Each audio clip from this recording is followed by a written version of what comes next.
systemic racism. This is how we uphold the QPS mission, which is to provide a safe and nurturing learning environment for children to achieve their individual maximum potential. We are writing to ask that you include a commitment to diversity, equality, and inclusion in the judging criteria for candidates for superintendent, and that you prioritize candidates of color and women in your search.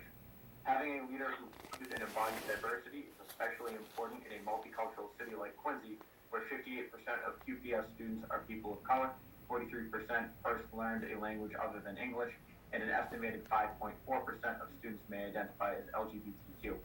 In addition, 19% of QPS disabilities, 60% qualify as high needs, and 35% are economically disadvantaged. But it's not just important for marginalized students.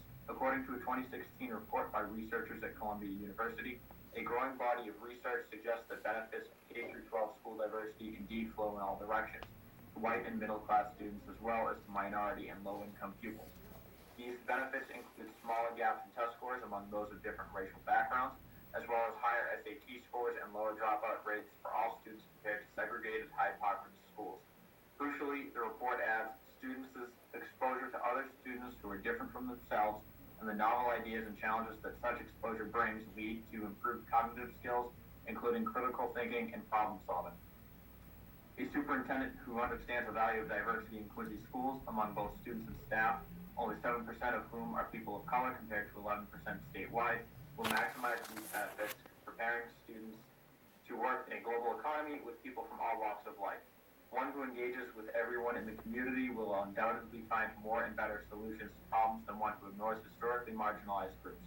A superintendent who values diversity, equity, and inclusion will be able to demonstrate cultural competency and how they prioritize culturally responsive teaching, learning, and curriculum development in their previous positions.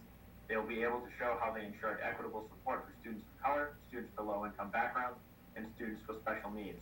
They will have diversified teaching staff and will demonstrate a commitment to do the same in Quincy. Someone who has not rigorously addressed systemic and institutional racism in their career to date, however, will likely continue to limit children's educational opportunities, harming them and society as a whole. Equity, diversity, and inclusion are the rising tides that lift all boats. We urge the school committee to include them in the judging criteria for superintendent candidates, and we will be submitting questions about these critical topics to the superintendent search committee to help guide their work. Sincerely, Education Committee, Quincy for Transformative Change. Okay. And that concludes the open forum part of our meeting, and we're going to move on to